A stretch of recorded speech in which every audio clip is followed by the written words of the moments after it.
kings and queens, and welcome if you're new here. My name is Hope King and I'm the designer behind King's Designs MD. Today I'm excited. I want to show you guys how to do this notebook cover. You basically only need a few simple elements to be able to pull this off. And so I just want to show you really quickly. So I'm going to add a page and get started. So the first thing you need to do, if you are in Canva, go to your home page in Canva. At the top corner, click create a design. Then you will be picking 11 by 8.5, and that will get you to this page here. All right, so the next thing you need to do is create your go to elements and grab you a line. You want to make sure your line is going to run the length of the page.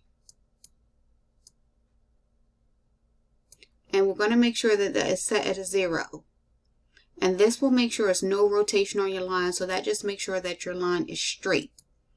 We want to increase the line weight. Now this is where it comes to be your decision on what you want your design to look like. So how thick you want it, you can go up to 100%. But what you'll notice is on this line it has a rounded tip. So now we want to go over to the next box which says style, and we want to make it a straight line all the way across. So we have a line over here from elements. It is expanded all the way to 100%, and we have clicked the top one so it goes all the way across. Now we're going to move this up to the top of our page, and then we're going to duplicate this.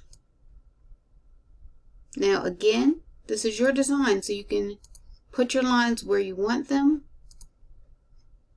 And if you see, as I'm clicking, it's just spacing my lines out for me. So there you go. So we have our line set in. The next thing we want to do is we want to add another box. So I'm going to add a box here, and this is coming from the shapes again. So this is just a square. I am going to take my square and I'm going to expand it up. I want to expand it from the black line to the black line. And I'm going to use this purple side line as my guide. They have kind of a margin here on the side, so I'm going to use that as my guide. And I'm going to run it all the way to the bottom.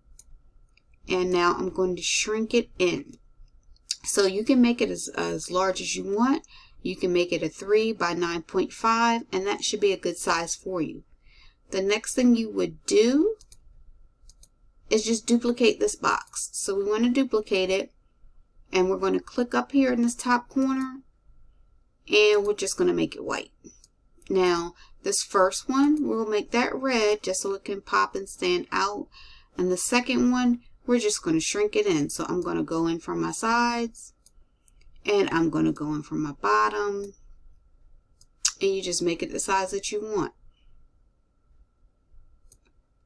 And so we're just giving it like a little trim around the edge, and then we have the box in the middle. Now what you can do next is go over to your text, add a heading, and type whatever name that you choose. Michelle is a popular name, so I'm going to choose Michelle. I'm going to rotate this. And you want to try to get it to a 90-degree angle to make sure it's even. Now if you have any issues with rotating like I sometimes do, one of my tips is to enlarge your screen here at the bottom. Just slide it over and that'll make it larger.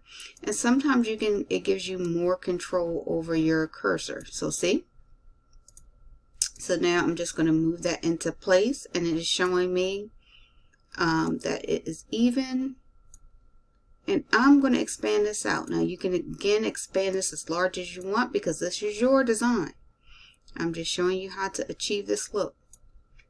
You can make it as big or small as you want to, and you can change the font if you want to. Some people like super big bold designs, and so you might want it to take up as much of this page as you can. And then some people like tiny simple designs and they want it to be small and have more space within. So I'm putting a name in there, and that Michelle size at 144. Now if I were to change the font, even at 144, see, it would look a little different. So I like this look, and I'm going to change the font to red to match the background. And then I have some pictures in my uploads, but if you don't have PNG files, this was a PNG file from Feathers of Style. If you don't have something like this, you can create your own look in Canva. You can go to Elements. If you like black women designs, you can type black woman in here and pull up different designs. Now, this is one of the designs that I pulled up previously as when I was searching in Canva. And so I'm just going to enlarge her. And I'm going to drop her down here like that. I want her to go from edge to edge. And so she's 4.7 by 7.9 for those that want to know. And I'm starting her right at the edge of this black line here. Now what I'm going to do is I'm going to change her pants and make them black. I'm going to change her top and I'll make that red. And I will change her afro, and let's see if I want to make that black. Yes, let's make her afro black. And so now you have created a whole journal cover design that's in Canva, that's totally free to you because this is the free version of Canva. What I'll tell you is, you saw I put the red box on the side and I left some space over here, and that's because if this is the front cover of your journal, you'll be punching holes down the side, whether you have a cinch machine, a regular hole punch, or you put it in Cricut and use the template that I showed you guys how to do before to put holes down the side. You want to leave some room so you can have some holes over here. So you want to keep the majority of your design flush to your right hand side. But that's a quick way to do a template in Canva, and it's free. Now, I did the very same type of idea up here. You'll notice that my name box here is a little wider than the one I have up here. And the only thing different is, instead of using the design from Canva, I used the design from Feathers of Style. This came from Etsy. But you can achieve these same looks. And now let me show you something really quick. If you click on this black at the top and you go up here to change the color, typically when you change the color, it will ask you down here, change all.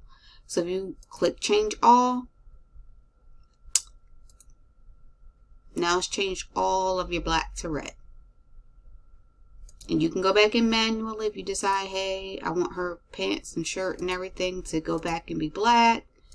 You can edit your image and make it look how you want to look. But all of your background, even up at the top, that wasn't red before, is now red. So if you want to make a red and white notebook or something like that, you can do it simply by clicking change all, and it changes all your element colors. Other thing I love about Canva, you see me clicking the back button up here. When you click the back button, it just takes everything back. Now you want to work quickly when you're clicking that back button, because Canva will save your stuff. So if you're moving a little slow, it's going to save your changes as you go along, which is great if you like things saving as you go along.